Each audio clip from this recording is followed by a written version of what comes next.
다른 분이 버크셔 주주서안에 대해서 이렇게 올린 내용이 있어요. 많은 분들이 버크셔 주주서안에서 이 내용을 인용을 했더라고요. 그래서 제가 첨언을 하고 싶은 게 있어서 여기 보면 영어라서 번역이 된 거 있긴 한데 주주 가치를 증대시키는 세 가지 방법은 본업의 수익 창출 능력을 끌어들여서 회사의 가치를 올리는 방법, 그 다음에 갖고 있는 돈을 위해서 좋은 투자 자산을 매입하는 방법이 있고요.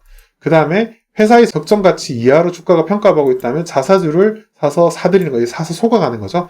요 세 가지가 기업의 가치를 올리는 세 가지 방법이다 라고 이야기를 하는데 요 되게 의미 있는 내용이에요. 그래서 이거 원문 쪽으로 한번 돌아가 볼게요. 버크셔 해서웨이는 ETF가 아니라 회사거든, 지주회사거든요. 우리나라로 따지면 SK나 요런 LG나 이런 지주회사잖아요. 그래서 여러분이 주식을 갖고 있는 것에 대해서 여러분의 주식의 가치를 올릴 수 있는 세 가지 주된 방법이 있다. 이거고, 첫 번째 방법이라고 하는 거는 주된 방법인데, 아까 얘기한 것처럼 회사의 수익 상출력을 최대한 끌어올리는 거고, 그 다음에 두 번째는 가지고 있는 현금으로 자산을 주식을 산다거나 아니면 다른 회사를 인수한다거나 그렇게 하는 방법이 있고요.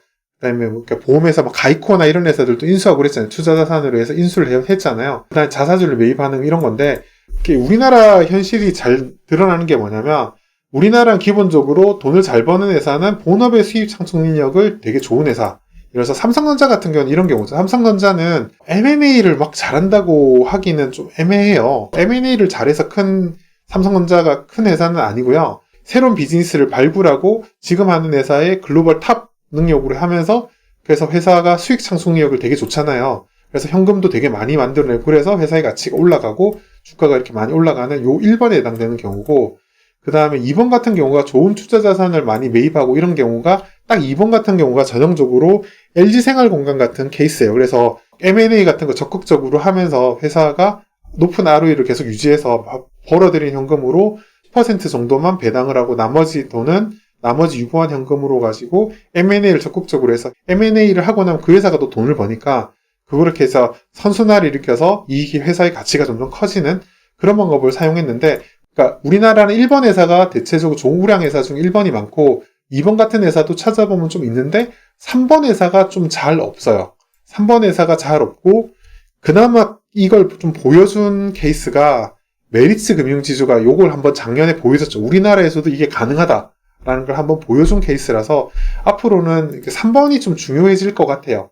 그러니까 2번도 못하긴 하지만 2번은 그나마 우리나라에서 케이스가 좀 있으니까 3번이 아마 좀 중요해질 것 같다인 거고요. 냉정하게 이야기하면 LG생활건강은 1번 잘하고 2번 잘하는데 3번을 좀 잘 못했던 것 같아요. 지금 제가 좀 그 경영진 직접 이야기해보진 않았는데, LG그룹의 소속이잖아요. LG그룹은 전형적으로 자사주 매입에서 속하고 이런 식으로 하지 잘 않죠.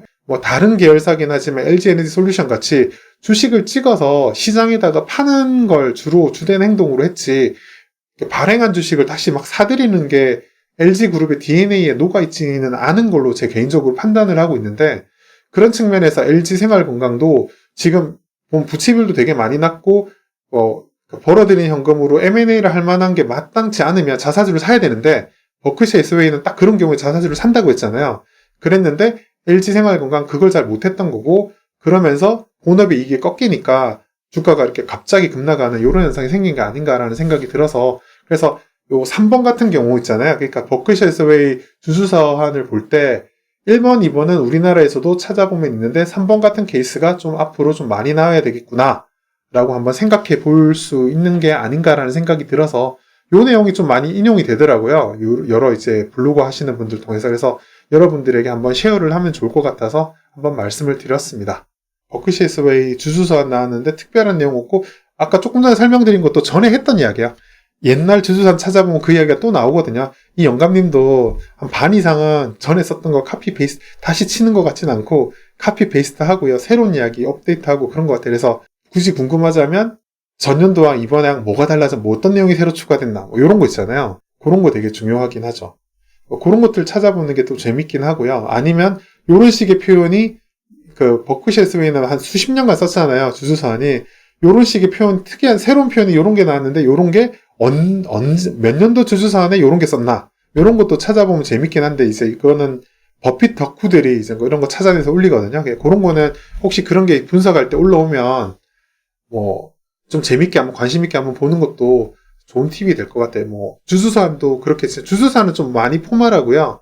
오히려 이렇게 4월 말이죠, 이번에는. 원래 5월 초에 하는데, 첫 주에 하는데, 4월 말에 하니까 4월 29일에 하는 주주총회에서 Q&A에 나오는 내용 중에 뭐 특정 설명이, 특별한 표현이나 특정한 뷰나 특정한 설명이 나왔는데, 이게 뭐 몇 년도에 버크셔 주총 Q&A에서 이 표현이 나왔다라고 하면 이제 그런 것들은 찾아보고 하고 하면 구루의 인사이트를 어느 정도 이렇게 컨닝할 수 있는 좋은 기회가 되지 않을까 생각합니다. 제 그 레이더망에 그런 게 딱 발각이 되면 제가 귀신같이 정리해서 여러분들과 공유할 수 있도록 그렇게 하겠습니다.